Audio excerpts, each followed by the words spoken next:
Bem, então, boa noite a todos. Oi, Amanda, tudo bom? Esse negócio de pandemia, tem um monte de gente que a gente via todo domingo e ficou sem ver, né? Obrigado pela presença. Então, como o padre falou, ele convidou a gente para dar um curso de apologética.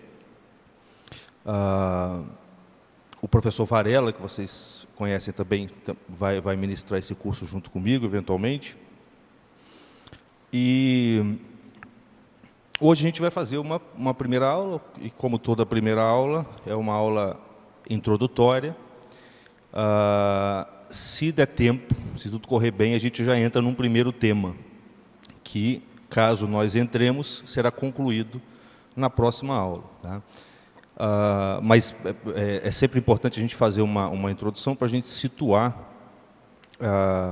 os ouvintes no assunto central, né? Quer dizer, o que é apologética, do que se trata, como é que funciona esse tipo de estudo. Então a gente vai falar um pouquinho sobre isso hoje. Se tudo der certo, a gente avança já para um primeiro tema. Olha só, como o padre falou, apologética significa defesa da fé, né? Quando a gente faz apologia de alguma coisa, a gente está fazendo a defesa dessa coisa perante uma comunidade que, no geral, hostiliza essa coisa. E no começo do cristianismo, o cristianismo ele se originou dentro de uma atmosfera onde a filosofia grega já tinha produzido alguns frutos. E como a gente sabe, a filosofia ela enfatiza justamente o uso da razão no processo de investigação das coisas. O que é o homem, o que é a natureza, o que é Deus. Tudo isso os primeiros filósofos, Sócrates, Platão, Aristóteles e os demais, buscavam compreender se utilizando daquela luz natural que o ser humano tem, que é a razão, a inteligência. Tá? E é claro que isso fez com que o uso da razão se desenvolvesse de uma maneira espantosa, extraordinária. Você se apegar rigorosamente à inteligência, à razão, para investigar temas muito profundos, tá? Como o sentido da existência, o que é o ser humano, o que é o cosmos, o que é a matéria, o que é Deus. Isso vai fazer com que, se você levar a sério um empreendimento desse tipo, que foi o que eles fizeram ao longo de alguns séculos na Grécia, vai fazer com que a sua razão se desenvolva muito. Muitas técnicas de raciocínio, de pensamento, de investigação foram desenvolvidas na Grécia nesse período.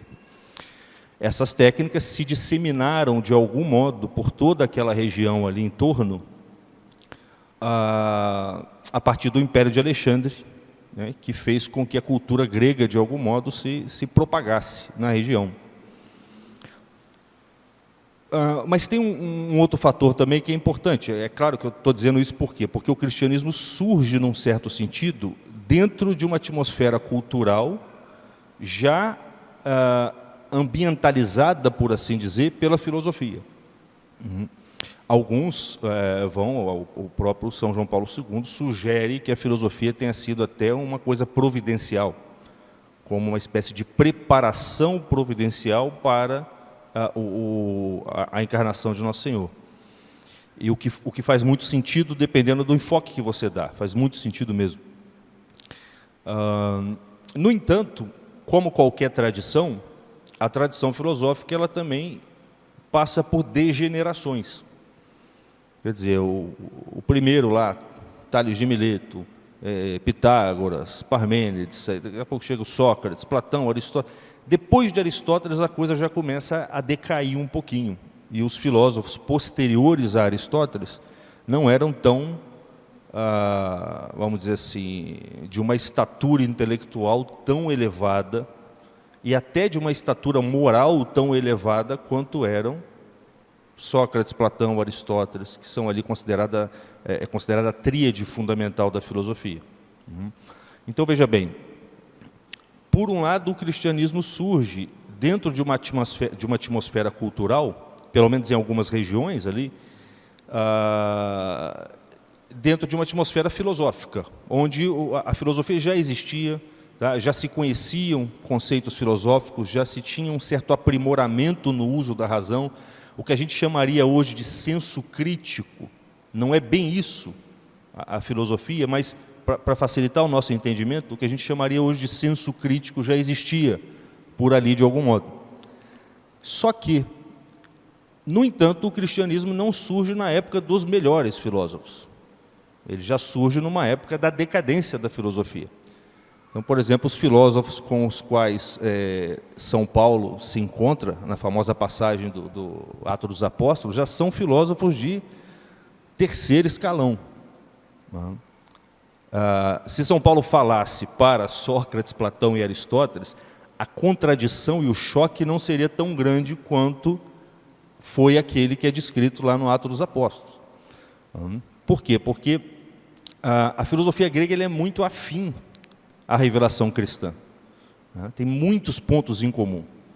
Muitos pontos em comum. Na verdade, o diagrama geral daquilo que se chama de filosofia grega, no sentido mais pleno da expressão, é basicamente o mesmo do cristianismo, com a diferença de que o cristianismo, sendo uma revelação, acrescenta uma série de verdades que jamais poderiam ser alcançadas pelo simples uso da razão humana, por mais eficaz e profundo que ele fosse. E necessariamente a revelação cristã também vai corrigir algumas deficiências da filosofia grega, mas elas são muito poucas. São muito poucas. Então, quer dizer, se São Paulo tivesse falado com esses filósofos aí da primeira turma, vamos dizer assim, o conflito seria menor, vamos dizer assim. Talvez eles até se convertessem quase que imediatamente ali. Isso que eu estou falando aqui não é um entendimento meu. Os primeiros padres, os santos padres, tinham esse entendimento. Eles falavam, Platão era um cristão antes da época. Eusébio de Cesareia lista Sócrates, Platão e Aristóteles como cristãos, como justos. Os justos do Antigo Testamento, entre os pagãos também existem os justos. A própria Bíblia menciona alguns, e ele elenca os filósofos gregos como personagens que, assim, não é irrazoável imaginá-los como alguém que, ouvindo o testemunho dos apóstolos, se converteriam. Tamanha era a sinceridade deles na busca pelo conhecimento, tamanha era a eficiência, o rigor com o qual eles utilizavam aquela luz com a qual Deus dotou todos os homens, que não é a luz da fé, que vai vir somente com Cristo, mas é a luz da razão. No entanto, não foi isso que aconteceu. O que aconteceu foi que o encontro dos cristãos com a filosofia se deu através de filósofos já de vamos dizer assim, de uma dignidade filosófica mais baixa, o que causou uma série de desentendimentos intelectuais, se é que a gente pode falar assim. Muitas críticas, muitos questionamentos foram lançados, às vezes com boa intenção, às vezes no intuito de ridicularizar o próprio cristianismo, mas muitos questionamentos foram lançados contra os primeiros padres, o que fez com que alguns desses primeiros padres, nem todos eles foram a favor da utilização da filosofia como meio de levar a fé até os pagãos, ou como meio de defender a fé do ataque dos pagãos. Nem todos eles, mas a maior parte adotou essa postura. Se a filosofia é uma coisa boa, ao estudá-la, a gente vai perceber isso e a gente vai ficar com isso. Afinal de contas, tudo o que é verdadeiro é cristão. Isso eles tinham uma consciência muito clara desde o início. Tudo que é verdadeiro é cristão. Vamos estudar esse negócio de filosofia e, se for verdadeiro, é nosso, sem a pretensão de uma apropriação cultural. É nosso no melhor sentido, é de todo mundo, é a razão humana. E caso isso seja, de fato, uma coisa boa, por que não? Na verdade, é quase que uma obrigação moral se utilizar desse patrimônio cultural para defender a nossa doutrina perante aqueles que exigem justamente argumentos, razões. Então, começou-se ali um diálogo entre filosofia e revelação cristã. Esse diálogo já existia entre os judeus, tá? Já existia ali uma filosofia judaica, mas o que acontece quando o cristianismo se cruza com a filosofia é uma coisa assim espantosa. Tá? Os maiores filósofos que a humanidade já produziu foram filósofos cristãos. Tá? Você pegar um Santo Agostinho, um São Tomás de Aquino, um São João Crisóstomo, você pegar um Hugo de São, um Ricardo de São Vítor, é uma coisa impressionante aonde a mente desses caras chegava. E justamente porque não contavam mais somente com a luz natural, que é a razão, mas tinham acrescida a essa luz, a luz da fé, que ilumina a inteligência, convida a nossa vontade ao amor de Deus, ao amor da verdade, o que estimula mais ainda a sua inteligência, fazendo com que, como diz o próprio Ricardo de São Vítor, o indivíduo participe da própria Santíssima Trindade, onde a verdade é amada desde toda a eternidade com uma intensidade e uma perfeição inconcebíveis. Então, vocês imaginem o que é um santo, né? Um santo filósofo ainda por cima, que participa desse mistério maravilhoso que é a Santíssima Trindade, onde Deus se conhece e se ama desde toda a eternidade, e recebe de algum modo uma reverberação, uma graça que vem a partir disso. É claro que a atividade intelectual desse sujeito vai ser uma atividade muito extremamente elevada, tá? Muito maior do que aquela alcançada pelos próprios filósofos gregos. Tá? Então é muito bonito de se ver isso, esse diálogo entre cristianismo e filosofia. Tá? E não é um capricho, foi uma coisa que surgiu por uma necessidade muito específica, que era defender a doutrina cristã, que na época era extremamente germinal em muitos aspectos, né? Uma coisa como a Suma Teológica, que vocês já ouviram falar, que é o tratado, talvez o maior tratado de apologética que tem, seja a Suma Teológica, a Suma contra os Gentios, São Tomás de Aquino, onde você tem a doutrina cristã exposta com um rigor racional, assim, você vai lendo aquilo e você tem aquela sensação, sabe quando você vê uma catedral daquelas antigas, e você fala, como é que é possível o ser humano construir um negócio desse? E você vai lendo aquilo e você fala, não é possível que um ser humano pensou tudo isso aqui. Né? Para chegar no ponto de ter uma Suma Teológica com a doutrina cristã bem organizada, racionalmente fundamentada, até onde isso é possível, a gente vai ver que nem tudo pode ser perfeitamente fundamentado racionalmente, passaram-se aí bastante tempo, tá? No começo, inclusive, alguns vão dizer que foi na própria tentativa, no próprio empenho de defender a fé perante os ataques dos pagãos, que os cristãos foram se tornando cada vez mais conscientes da própria doutrina cristã, que até então estava germinalmente contida nas Escrituras, nos Evangelhos e no que a tradição transmite. Tá? Então, a apologética tem uma importância, inclusive do ponto de vista do próprio cristão, porque ela nos torna mais consciente da doutrina que nós professamos. Né? Mas hoje, e talvez essa seja uma das razões pelas quais esse curso foi pensado e pela qual ele vale a pena dá-lo e participar dele, é que hoje nós vivemos num ambiente muito próximo daquele ambiente lá. Aquele ambiente lá, onde surgiu o cristianismo, vocês pensam numa cidade, num lugar como Alexandria, onde você tinha exemplares de todas as culturas em torno. Todas as mitologias dos povos em torno circulavam por ali. Você tinha judeus, você tinha hindus, você tinha gente de tudo quanto é lugar. Cada um com uma ideia relativamente diferente da do outro. Quer dizer, era um intercâmbio cultural. E todo intercâmbio cultural, ele tende a produzir uma certa confusão mental. Você não sabe muito bem o que é verdade e o que não é. Ele tende, inclusive, na pior das hipóteses, ele tende dá vitória para aquele que fala melhor, e não para a verdade. Porque a verdade nem sempre o fato de você estar em posse da verdade não quer dizer que você vai defendê-la da melhor maneira possível.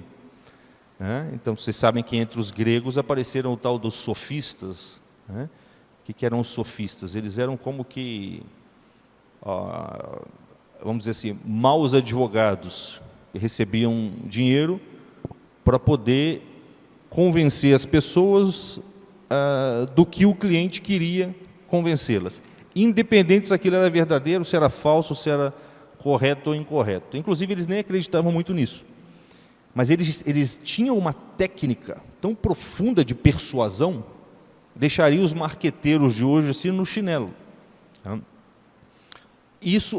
Esses personagens, que são os sofistas, que existiam ali na época do surgimento, do desenvolvimento da filosofia grega, eles são fruto de uma época onde um certo intercâmbio cultural pode favorecer uma confusão mental. Está dando para entender o que eu estou dizendo? Muitas opiniões diferentes, se você não tem um critério muito firme para discernir a verdade do erro ali, você acaba acreditando que não existe verdade e erro. Você acaba acreditando que tudo depende do ponto de vista de cada um. E que aquele que fala melhor, aquele que consegue persuadir melhor, ele vai acabar sendo por assim dizer, o fator determinante daquela cultura ali. É o que acontece hoje. O que acontece hoje quando um jovem entra na universidade. Eu fiz faculdade de filosofia. Você entra na faculdade de filosofia, você começa a aprender um monte de filósofos, um atrás do outro. Cada um, um monte de filósofos assim. Não começa lá em Sócrates, Platão e Aristóteles, São Tomás. Se você der sorte de ouvir falar de São Tomás, começa ali com... eu vou falar uns nomes aqui, mas não importa muito, tá? René Descartes, Hegel, Marx, Kant, essa turma moderna, onde cada um pensa diferente do outro. Um fala uma coisa, 50 anos depois o outro fala o contrário. E vem um outro que fala o contrário. Daqui a pouco vem um e fala, não, está tudo errado. Eu é que descobri um outro negócio. Você entra na faculdade aprendendo isso. O que não aconteceria se você entrasse na faculdade aprendendo Tales de Mileto, Pitágoras, Sócrates, Platão, Aristóteles. Por quê? Porque ali era uma tradição. Um estava ajudando o outro a pensar a verdade das coisas. Depois a gente vai entrar um pouco mais profundamente nisso quando eu falar sobre o conceito de razão, tá? Para entender bem essa diferença. O fato é que quando um jovem entra na universidade hoje, ele é como que colocado diante de uma vitrine onde existem vários pensadores diferentes e ele é levado, ele é convidado explicitamente a escolher um desses produtos que são apresentados para ele. Explicitamente por quê? Porque no meu caso, uma das primeiras perguntas que me fizeram lá foi a seguinte: de qual linha você é? Eu tinha acabado de entrar, né? De qual linha você é? Quer dizer, você é um marxista, é um nietzschiano, é um kantiano, é um defensor da lógica matemática? O que isso causa no jovem? Isso causa nele a forte impressão de que não existe verdade, de que é tudo uma questão de preferência. Percebe? Esse é o grande problema de uma cultura, não digo nem multiculturalista, porque o problema talvez não seja nem o multiculturalismo, o problema é a secularização da cultura, uma cultura secular, né, onde não existe mais critério para você poder separar a verdade do erro e as coisas começam a se equivaler como preferências subjetivas, né? Então, a importância da apologética para o tempo atual talvez seja essa. Ela te fornece um critério para você conseguir separar o joio do trigo, separar a verdade do erro. Olha só, como é a seguinte diferença em relação à dialética. Dialética é uma técnica filosófica criada por Sócrates, cuja finalidade é justamente te dar um critério para separar a verdade do erro. Ele criou isso para combater os sofistas, que ficavam lá enganando todo mundo. Sócrates falou, não, peraí, tem que ter um critério para eu poder separar a verdade do erro. Não é possível que seja assim. O cara te convence uma hora de que Deus existe, 2 minutos depois ele te convence do contrário e fica por isso mesmo. Não dá. Uma coisa não pode ser diferente dela mesma. Existem critérios, na realidade, que a razão humana compreende. Então, tem que ter uma técnica para você saber usar esse critério, separar a verdade do erro. Aí o Sócrates inventa uma coisa chamada dialética. O que nós estamos falando aqui é de apologética. Qual que é a diferença? A apologética parte dos dados da revelação. Ela aceita a revelação como uma verdade. Ninguém aqui entre nós tem dúvida, assim, a princípio, é claro que nós temos as nossas dúvidas subjetivas, as nossas fraquezas espirituais, mas do ponto de vista da profissão de fé que nós fazemos todo domingo, fizemos no batismo, ninguém aqui tem dúvida das verdades fundamentais da revelação cristã. Então nós partimos disso, nós cremos naquilo, A razão e a dialética, portanto, a filosofia, vai entrar aqui como uma espécie de auxiliar da fé, que vai como que ramificar as verdades da fé, levar a luz da fé até regiões onde ela ainda não penetrou. Por exemplo, quando você encontrar um amigo, ou um professor, ou um afilhado que entrou para a universidade, por exemplo, e começa a ouvir uma série de argumentos muito lógicos, entendeu? Porque é extremamente lógico, o diabo é lógico, muito lógico, e quando ele pensa no que ele aprendeu no catecismo, ele só consegue lembrar de que assim, eu tenho que crer naquilo. Eu creio. Mas assim, eu sei que isso já aconteceu com algumas pessoas aqui.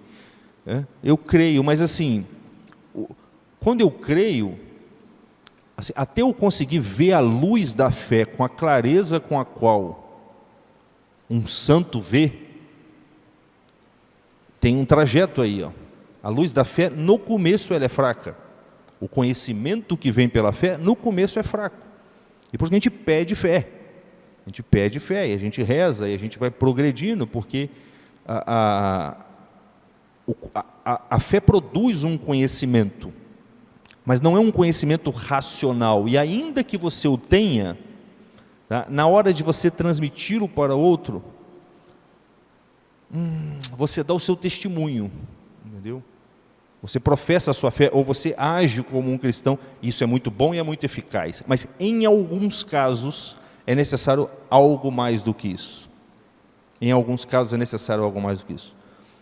Em alguns casos é necessário, se eu não me engano, foi Boécio que falou isso, não me lembro bem, é necessário um pedagogo da fé.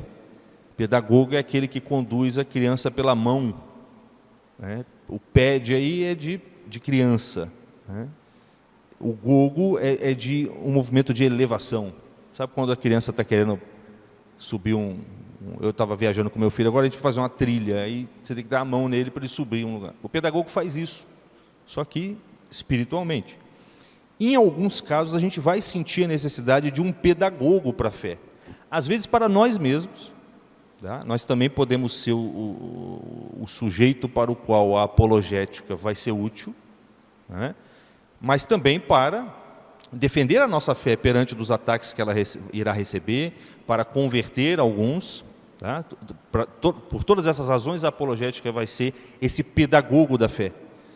Quer dizer, alguém que vai pegar o sujeito lá onde ele está, entendeu? Acreditando que o homem veio do macaco, está entendendo? Acreditando que Deus é uma criação da mente humana, ou que Deus é fruto do inconsciente, da luta de classes, né? Ou que Cristo, na verdade, foi só um grande sábio, porque Deus não pode ser um homem, Deus não pode morrer. Tem uma tia minha que fala isso, Deus não pode morrer, né? E, assim, não dá para você dizer, não dá para você de primeira mão dizer que ela está errada. Percebe? Deus, enquanto Deus, não pode morrer. que está faltando aí? A compreensão, tá? Ou, no caso dela, a compreensão, porque ela não vai ter o primeiro ato de fé, talvez, né? Não é sempre que isso acontece, sem um mínimo de compreensão disso. Nem todo mundo,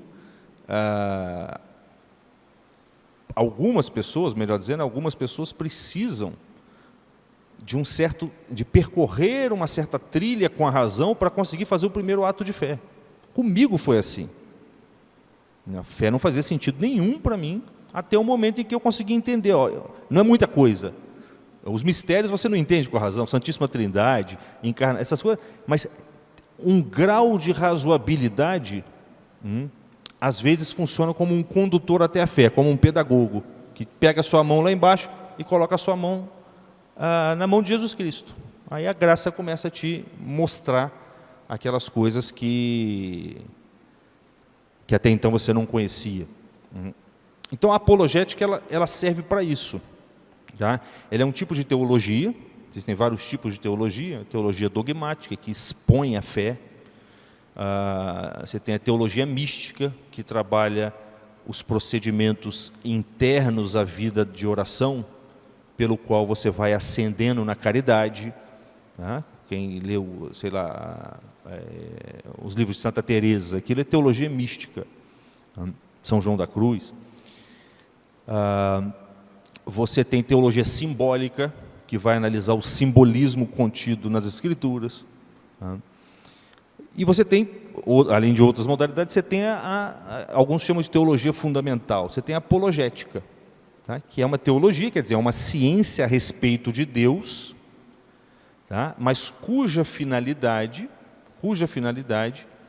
é, de algum modo, defender, usando a razão, fundamentar racionalmente, quer dizer, cientificamente. Ciência, no sentido estrito, é razão, tá? Fundamentar racionalmente o que for possível de ser fundamentado racionalmente, para defender a revelação cristã e o magistério da igreja. Por que fundamentar racionalmente o que for possível de ser fundamentado racionalmente? Porque nem tudo pode ser fundamentado racionalmente. Né? Tem questões de fé, tá, que realmente não dá para você fundamentar racionalmente. Tá? Mas mesmo essas questões, que são dados de revelação, que exigem de nós um ato de fé muito profundo, a apologética ela pode apresentar argumentos de razoabilidade. Ela pode mostrar assim, ó, tá, não dá para provar por A mais B que é assim, tá? Mas todas as outras possibilidades são muito mais difíceis e muito mais irrazoáveis do que essa. E quando você está diante de uma verdade que não dá para provar, isso aqui funciona quase que como uma prova cabal. Então, no diálogo entre fé e razão, que a gente aprende na escola como sendo coisas opostas, né? Que é uma herança que vem lá da época do Galileu, que começaram a criar essa falsa oposição entre fé e razão. A apologética, tal como era realizada pelos primeiros padres filósofos, os santos padres,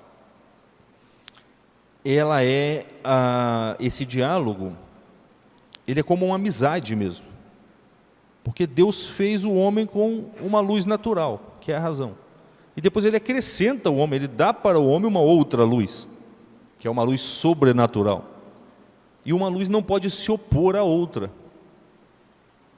Percebe? Uma luz não pode se opor à outra. Se eu tenho um foco, se eu estou com uma lanterna aqui, e alguém acende um refletor atrás, o refletor vai iluminar mais, ele vai somar aquela luz ali. Percebe?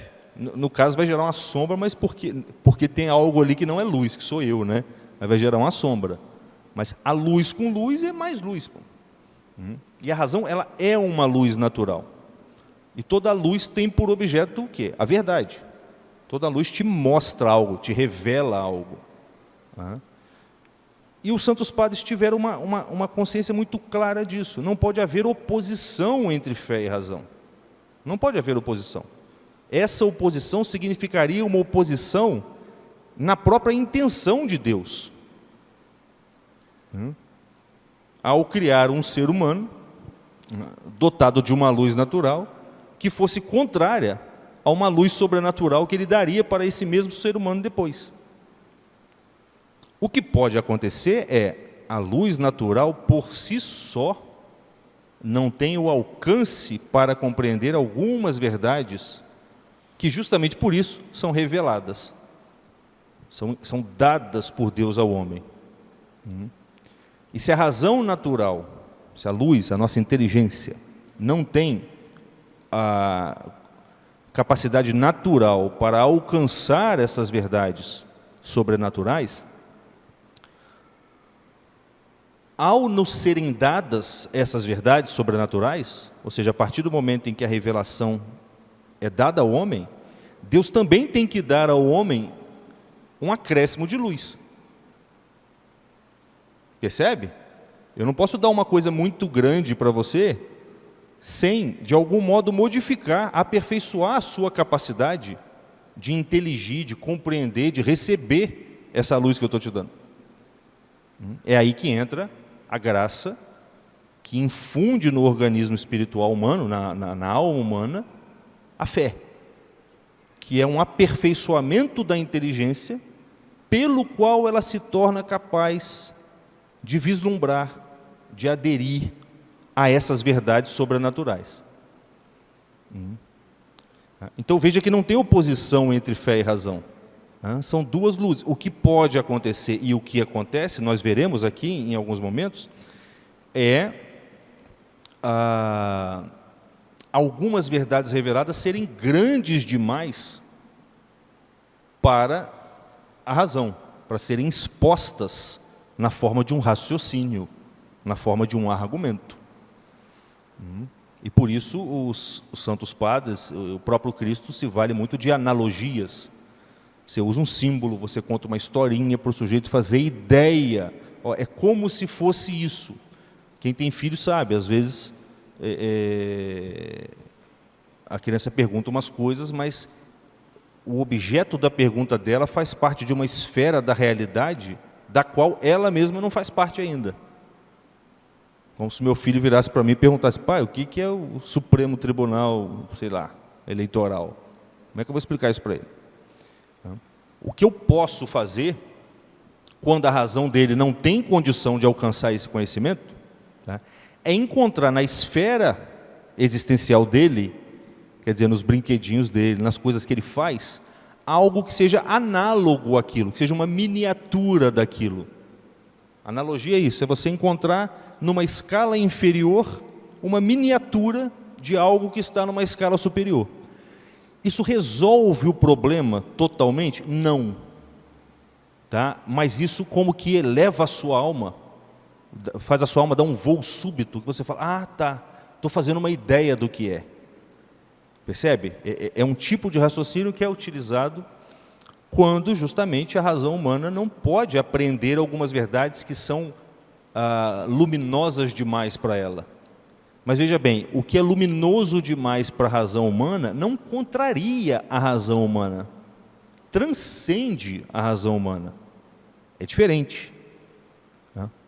Uma coisa é eu querer convencer vocês de que, sei lá, se eu tenho 4 maçãs, eu tiro 2, eu vou ficar com 6. Não dá. Se eu tentar convencer vocês disso, eu tenho 4 maçãs, eu vou tirar 2, sobraram 6, né?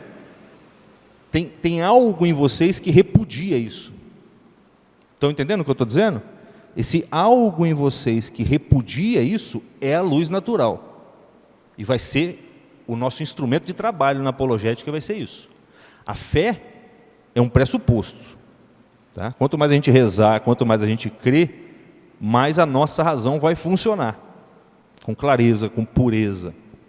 Mas o nosso instrumento vai ser isso que cada um de vocês possui, pelo qual, ao tentar convencer vocês de uma coisa tão absurda quanto essa, eu tenho 4 maçãs, tiro 2, fico com 6, vocês imediatamente sentem uma repulsa intelectual.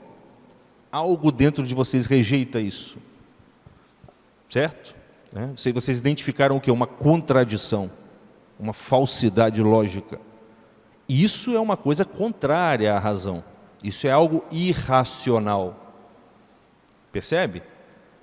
Mas quando nós estamos diante de verdades reveladas que a razão não pode alcançar, a razão não necessariamente sente essa repulsa. Ela até pode sentir essa repulsa no início, mas é uma coisa subjetiva, é uma coisa sua. Se você começar a utilizá-la com cuidado, você vai ver assim, não, peraí, isso aí não se opõe à razão. Isso aí só está acima demais da minha razão. Esse é o critério que os apologistas ou apologetas usavam. As verdades de fé, elas não podem contradizer a razão. Elas não podem contradizer a razão. Tá? Mas elas podem transcender a razão. E o que a gente faz diante disso? Você pode, por exemplo, usar a razão para tentar negar essa verdade que transcende a razão, para ver se a sua razão consegue negar isso. Olha que coisa interessante. A minha razão não consegue provar essa verdade revelada aí. Vamos supor, tem uma verdade revelada lá específica. A minha razão não consegue provar isso. Agora deixa eu fazer uma outra coisa. Deixa eu tentar fazer a minha razão provar que isso é falso. Você também não consegue. Esse é o sinal de uma verdade transcendente. Você não consegue prová-la, mas você também não consegue provar que ela é falsa. Isso mostra que a sua razão não se opõe diretamente a ela. Ela só não enxerga o suficiente para poder compreendê-la, na forma conceitual. E por que isso acontece? Todo mundo está entendendo? Tá? Se precisarem me interromper porque não ficou claro alguma coisa, podem ficar à vontade. Por que isso acontece?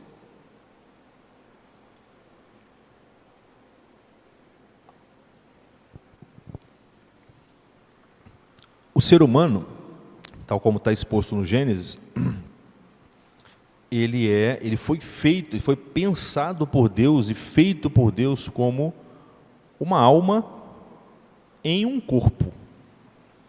Uma alma que vivifica o corpo e que trabalha a partir do corpo.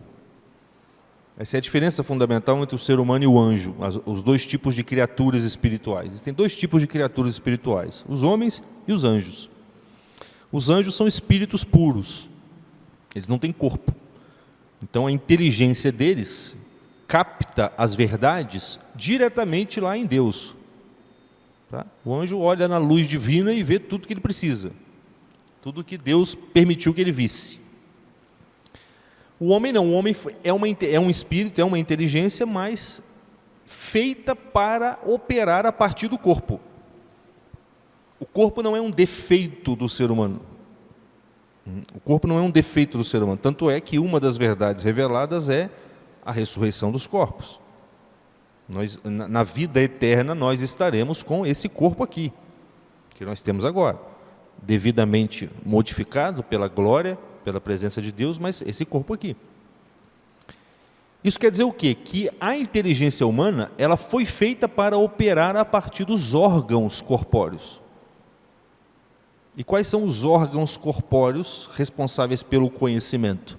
Os 5 sentidos. Nós vemos as coisas, nós ouvimos, nós tocamos. A imagem das coisas percebida pelos 5 sentidos passam para a nossa imaginação, certo? Quem nunca me viu, está me vendo a primeira vez hoje, na hora de ir embora, se recolher um pouquinho, vai ter uma imagem do meu rosto ali. Quer dizer o quê? Essa percepção sensível aqui, visual, passou para a imaginação. Lá na imaginação, a sua inteligência começa a captar o que a gente chama em filosofia de conceito. Começa a captar as verdades, começa a entender as coisas.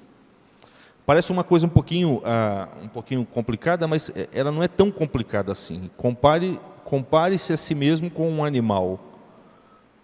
O animal, ele também vê, ele também imagina, certo? Porque você percebe pelo comportamento do animal que ele tem lembranças. Tá? O fato dele reagir diferente de uma pessoa para outra quer dizer que ele tem na memória dele guardado a imagem e alguns afetos, inclusive, despertados por aquela imagem. Mas ele não sabe que aquilo ali é uma pessoa, ele não sabe que aquela pessoa é o dono dele. É claro que, em algum sentido, ele sabe que aquela pessoa é o dono dele, mas ele não tem o conceito de dono na cabeça dele. Ó. Dá para perceber essa diferença? Ele não sabe o que é ser dono. Para ele, dono é uma fonte de onde vem coisa boa todo dia. Comida, é isso. Percebe? É uma imagem física que está na memória dele, vinculada a uma alegria, porque dali vem carinho e comida.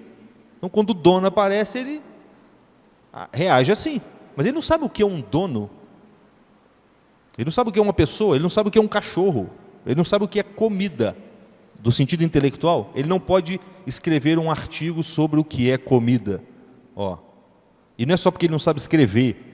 Na verdade, ele não sabe escrever porque ele não consegue entender o ser das coisas. Porque se ele entendesse, ele ia fazer um esforço e ia dar um jeito de comunicar isso.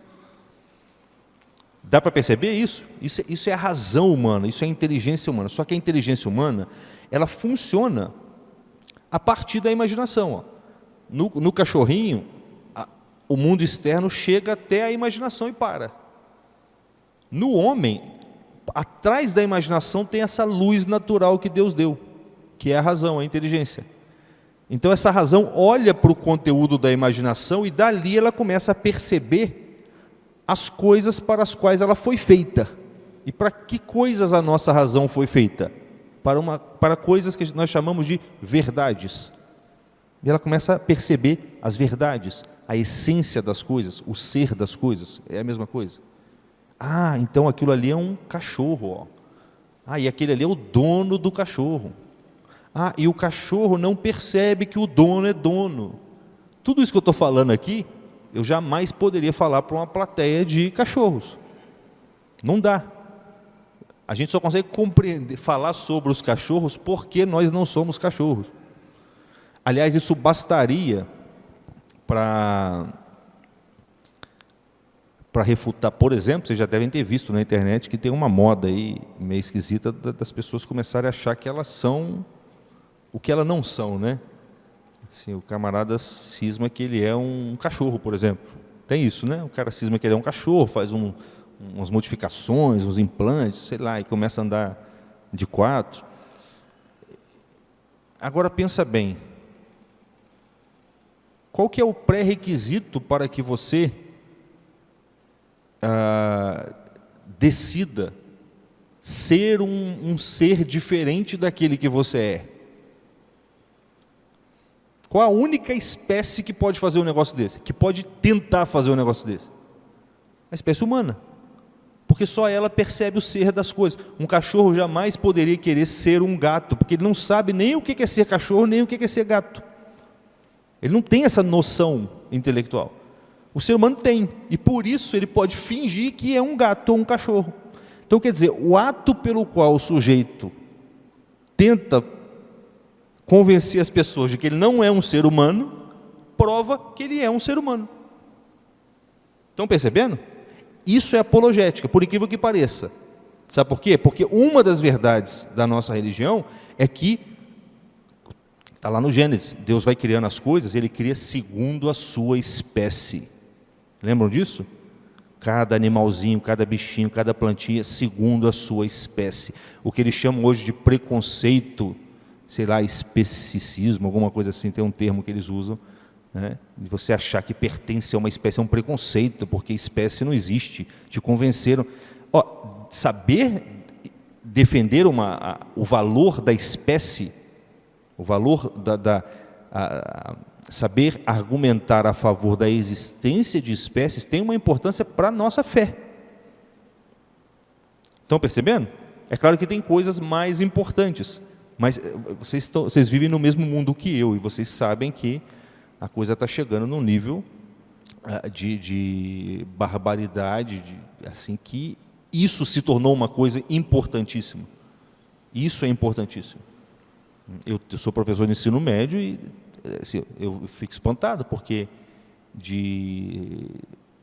acho que de 8, 10 anos para cá, começou a aparecer alunos que simplesmente acreditam nisso, que não existe espécie, que ele não é um ser humano, que ele pode ser qualquer coisa que ele quiser.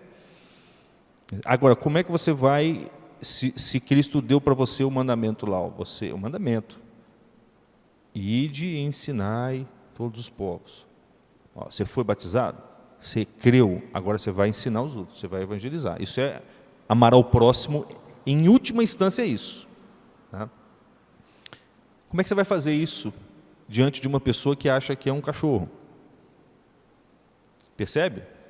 Às vezes, primeiro, você vai ter que mostrar, meu amigo, você é um ser humano, você é uma alma. Essa alma é imortal.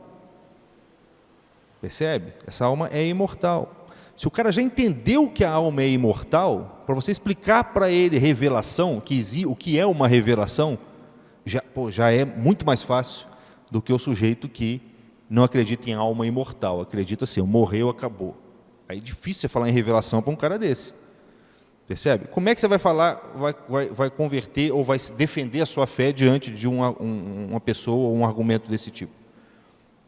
Você vai ter que saber muito bem falar o que é uma alma imortal e provar. A alma imortal não é uma verdade de fé, mas ela é uma verdade que pode ser perfeitamente provada pela razão humana. É isso que nós chamamos de preâmbulos da fé. Preâmbulos da fé são aquelas coisas que antecedem a fé e que são condições para que as pessoas tenham fé.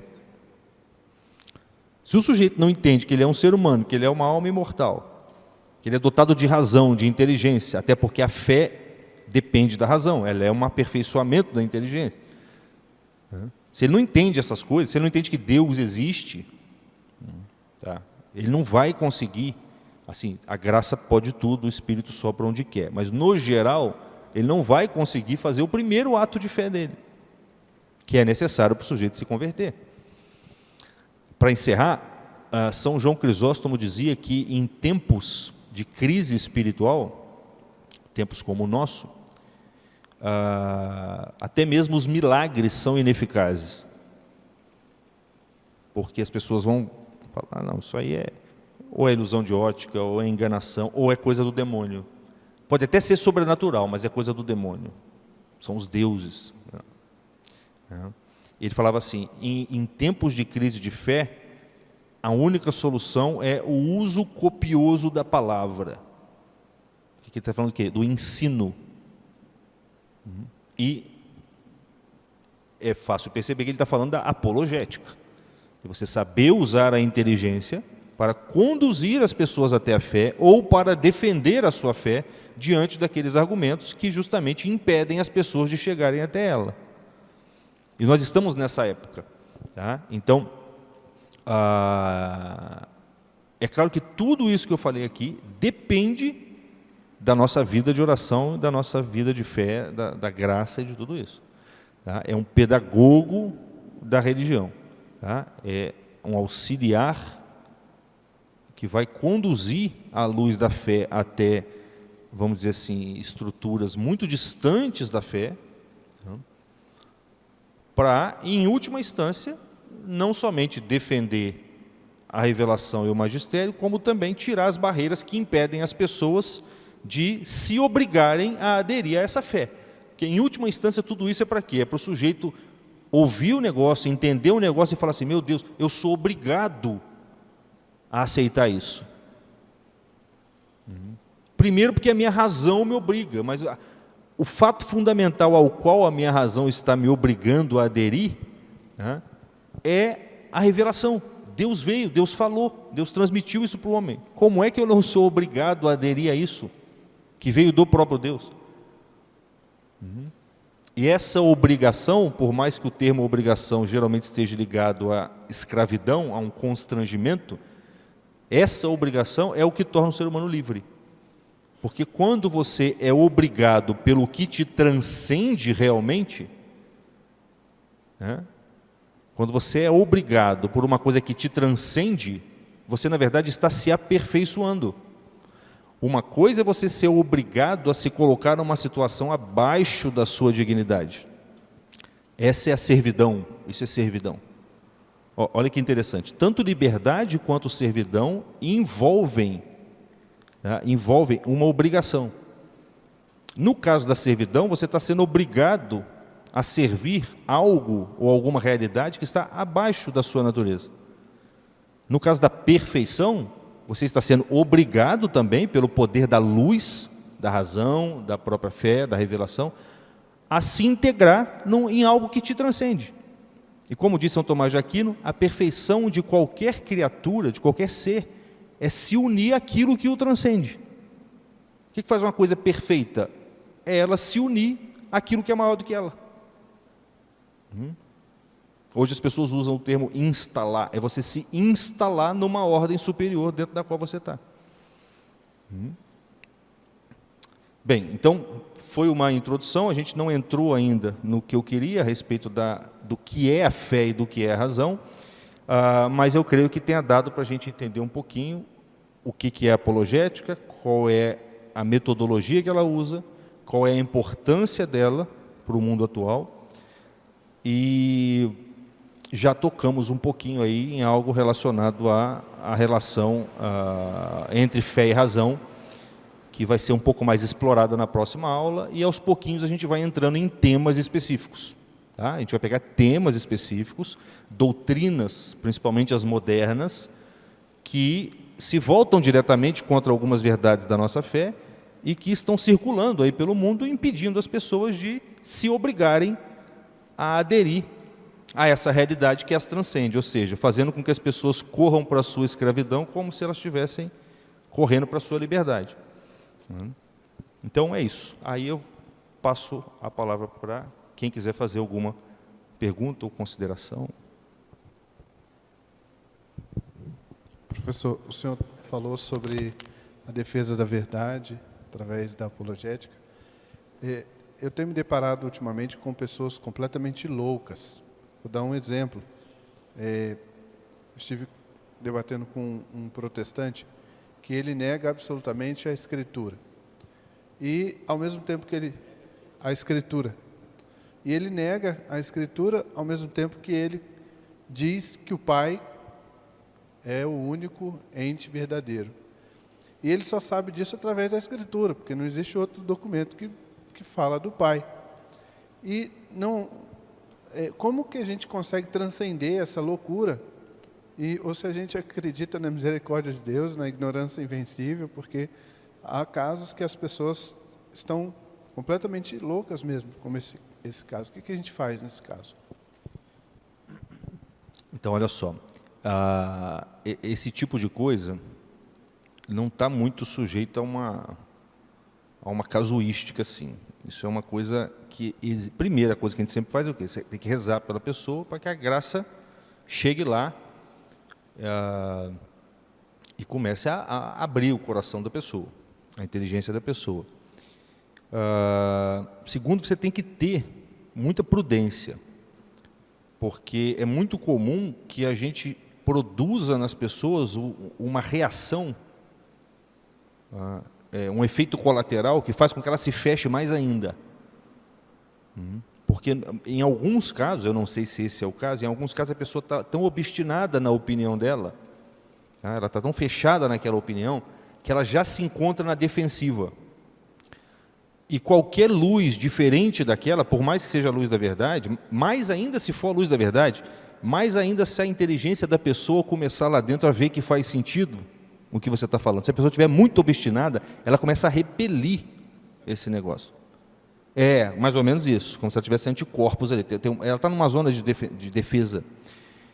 Então você tem que ter muita prudência. Primeiro, você tem que dominar muito bem a doutrina, você tem que dominar minimamente possível uma certa técnica, uma certa arte de argumentação.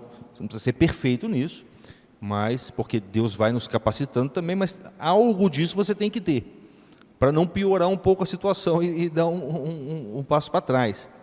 Mas, sobretudo, a prudência, para saber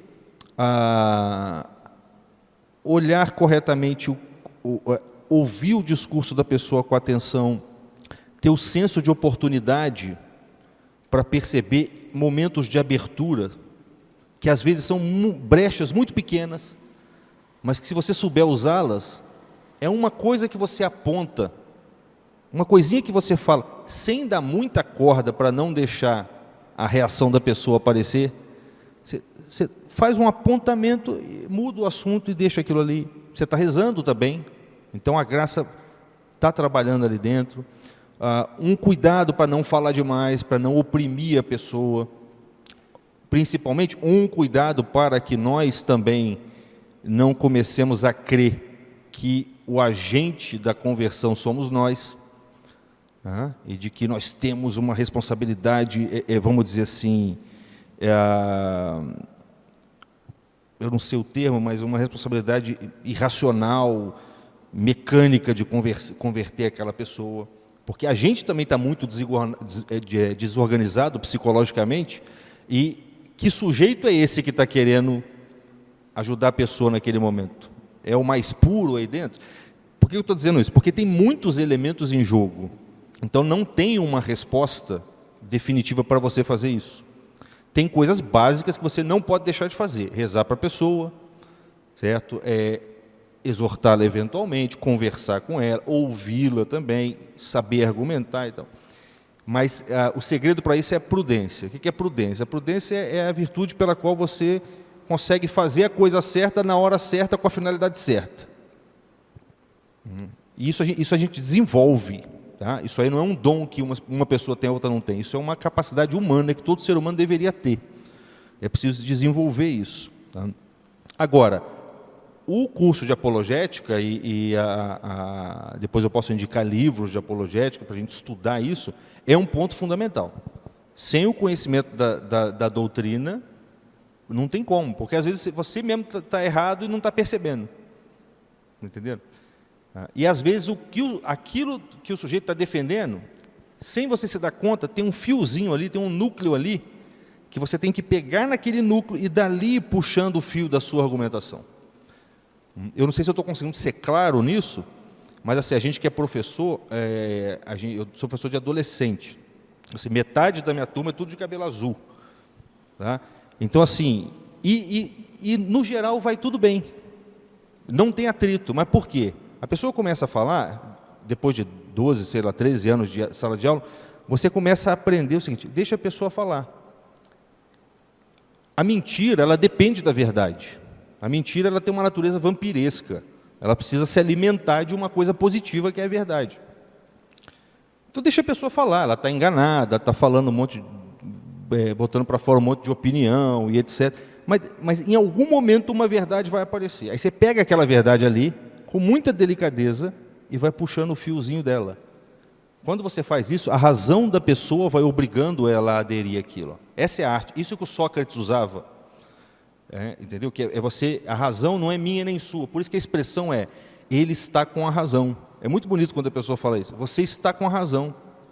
Porque a razão é uma coisa que ela independe da gente, num certo sentido. É claro que nós temos uma faculdade chamada razão, mas a razão, em última instância, é o logos divino, tal como está refletido na criação. A verdade. Então, estar com a razão quer dizer o quê? Nesse momento eu consegui sintonizar a minha inteligência com a verdade das coisas. A maior parte das vezes a gente erra. Você está andando fora do trilho, mas às vezes você pega o trilho. E isso acontece com todo mundo, mesmo quem está extremamente obstinado com ideologia, com loucura, o que for. Se você tem paciência, e para ter paciência tem que ter uma integridade moral mínima, tem que ter prudência, uma hora o sujeito vai estar com a verdade. Aí você pega, entendeu? Porque a verdade atrai verdade. Igual um abismo chama outro abismo, a verdade chama outra verdade. Você vai puxando, puxando, puxando. Isso acontece. Daí a pouco o sujeito ele virou católico, sem você ter falado em Jesus Cristo. Percebe? Dependendo do ambiente, você vai ter que fazer uma coisa desse tipo. Não é fácil, não é simples. O próprio sujeito vai começar a perceber lá dentro, peraí, mas isso aí é o que a minha avó falava de Jesus Cristo. Então é Jesus. Percebe? Isso acontece, isso não é brincadeira, isso acontece mesmo. Porque a razão é uma luz mesmo, é um fio que está aí. É um trilho que está aí. Se você souber pegar ela, é igual quando a água acha um caminho, entendeu? Ela vai com naturalidade naquilo ali.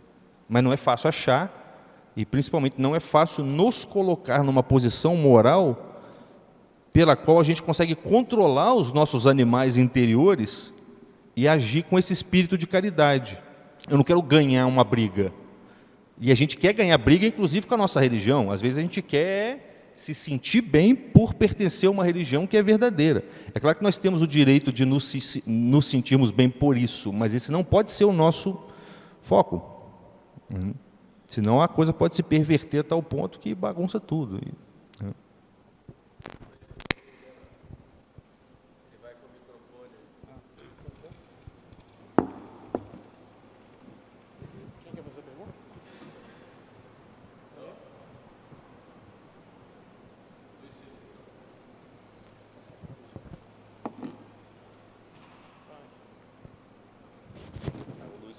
Sabe como é que são os alunos, né? Oi? Você foi meu aluno, sabe como é que é a turma lá, né? Sem dúvida. Primeiramente, queria agradecer também a sua aula, está sendo excelente. Mas era mais uma consideração, porque eu estou estudando para ser professor também. E uma coisa que eu reparo bastante é que antigamente você tinha pessoas que ao longo do tempo iam amadurecendo. E você vai vendo que você tinha atitudes muito imaturas, consequentemente muito momentâneas, né? E depois de um tempo você ia parando de ter essas atitudes. Então eles estão fazendo um trabalho muito bom, assim, entre aspas, né? De tornar esses adultos também muito imprudentes. Então esse trabalho para a gente conseguir construir a apologética nos tempos de hoje está sendo mais difícil porque os adultos que deveriam ser exemplo de maturidade são mais imaturos que alguns jovens, né? Então... eles fizeram realmente um trabalho muito bem feito. O que acontece? Assim, você não fez uma pergunta, só para fazer uma consideração. Depois da Idade Média, depois da escolástica, quando a coisa começou a desandar, a humanidade passou muito tempo acreditando que o que move a civilização, o que move a história, era algum tipo de fator impessoal. Tipo assim, o progresso, a economia, a luta de classes. São coisas impessoais, são fantasmas. Né? E o interessante é que eles são literais, né? Karl Marx começa lá, um fantasma ronda a Europa. Tem um estudo fantástico mostrando como que, aquela famosa expressão, o diabo não esconde o rabo. Na obra de todos esses ideólogos modernos, você tem trechos muito específicos, os caras podem ser o mais materialista que for, mas você tem trechos profundamente espirituais, claro que gnósticos, né, no sentido negativo da coisa. Mas eles, durante muitos séculos, tá, eles atribuíam o motor da história a algum tipo de fator impessoal. Isso fez com que as pessoas, naturalmente, aos poucos, mas isso aconteceu, começassem a negligenciar a responsabilidade que a gente tem perante a manutenção da estrutura social.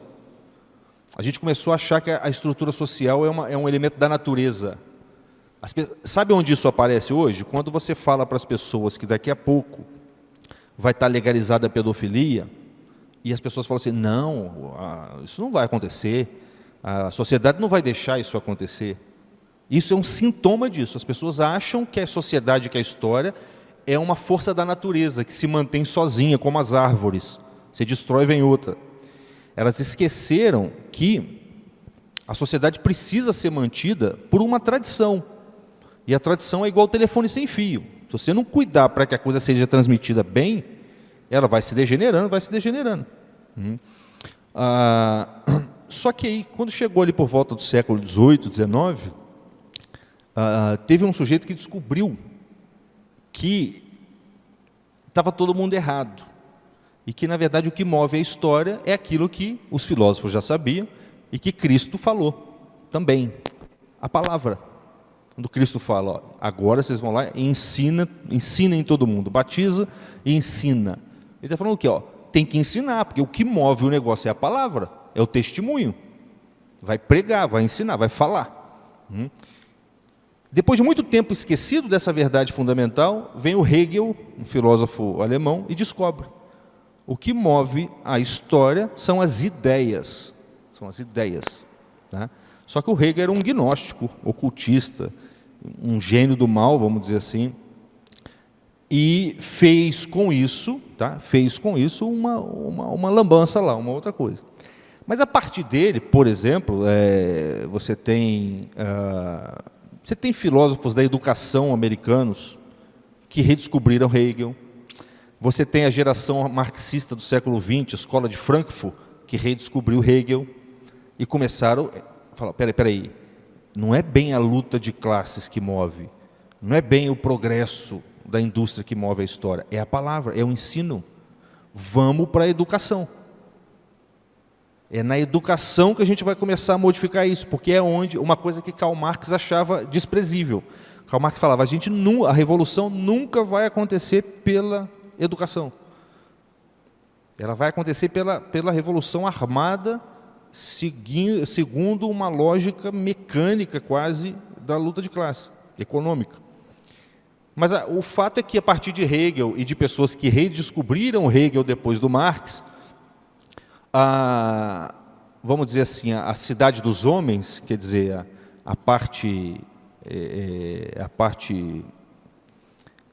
os inimigos, né, começaram a investir na educação. E a eficácia da destruição por meio da palavra é terrível. Não é aquela degeneração paulatina que vai acontecendo ao longo dos séculos, essa é de geração em geração. Compara essa geração de agora com 15 anos, 20 anos atrás.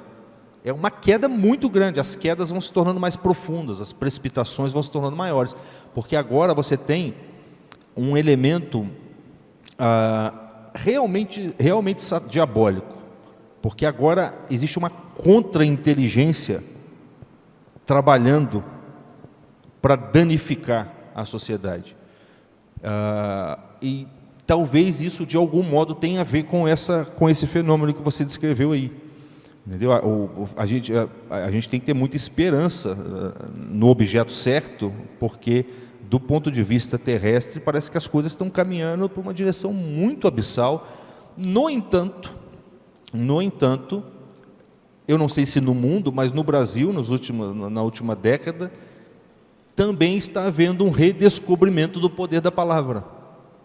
E as pessoas estão ensinando, estão falando, e estão vendo como que a verdade tem um poder de propagação que supera não só o da mentira, mas supera o do dinheiro investido nessas instituições de educação feita por essas fundações, por esses grupos aí. Então, assim, não tem muita razão para desesperança, mas tem muita razão para a gente trabalhar, que é o que a gente tem que fazer mesmo, aprender e ensinar, principalmente os nossos filhos. Hoje a gente tem uma responsabilidade muito grande. Um pai hoje, ele tem que ser capaz de explicar para o filho com mais veracidade, com mais razoabilidade, com uma retórica mais convincente, aquelas coisas que o filho aprende na escola. Porque o que o filho aprende na escola, os professores são muito ruins hoje. Só que eles são muitos e falando a mesma ladainha, mas eles são extremamente ruins do ponto de vista intelectual, retórico. Mas é muita gente, até na aula de matemática os caras estão falando matemática de gênero. Onde você estudou, onde eu dou aula, hoje tem uma matéria chamada português. Que eu nem sei o que é, mas enfim, em todo lugar tem isso, é a mesma ladainha, mas eles são ruins. Se o pai estuda um pouquinho, e não é difícil, entende o mínimo necessário para conseguir falar com autoridade para o filho, percebe? O poder da autoridade da verdade vai fazer com que o filho nunca mais corra risco dentro de sala de aula. Nunca mais, porque a cada vez que o que ele vai começar a perceber? A ladainha. Ele vai começar a perceber assim, nossa, eles ficam repetindo a mesma coisa. E sempre sem autoridade. Sabe aquela coisa do Cristo, que as pessoas ouviam ele falar e falam, nossa, ele fala com autoridade. Essa autoridade vem da verdade. Vem da verdade. Ela não é nossa. Ela é realmente Às vezes você fala um negócio e nem percebe o efeito que surgiu em sala de aula. Acontece isso. Você encontra um aluno, depois de 10 anos, ele fala: professor, teve uma coisa que o senhor falou um dia, e aquilo ali... O cara fala: eu nem lembro o que eu falei aquilo. Entendeu? Mas foi verdadeiro. E tocou o sujeito e levou ele para um caminho bom, não pode ser ruim. Engraçado é que isso também reafirma a própria apologética, porque você pega movimentos marxistas, você consegue perceber o quão animalesco são essas atitudes. Tanto que eles mesmos precisam recorrer a um pensador maligno que pensou alguma coisa, que foi através da educação, para poder continuar o movimento deles. Porque eles mesmos, pelo próprio marxismo, não conseguem ir muito longe, porque são só animais. Então, você precisa recorrer a uma tradição pensante para poder conseguir reafirmar aquele movimento. Só que tem aquele famoso adágio medieval, né, que a corrupção do melhor é a pior. Então, assim, a corrupção da palavra, ela é muito ruim. A palavra foi feita para o bem, mas quando ela é bem usada para o mal que ela faz, o dano que ela faz é muito grande. É muito grande. E hoje você tem, assim, a quantidade de dinheiro é incalculável, ela é inconcebível, que é injetada em universidades, em ONGs, em institutos, criados, pelo menos desde a década de 40, só para formar sociólogos, psicólogos, biólogos, para formá-los não só para entrar nas universidades, mas para ocupar cargos na ONU, na Unesco, nos governos, porque essas ONGs vão para as nações e dão assistência para um governante na hora que ele tem que formar o seu ministério. Tem instituições criadas dentro desse espírito só para ensinar os países a fazerem constituição.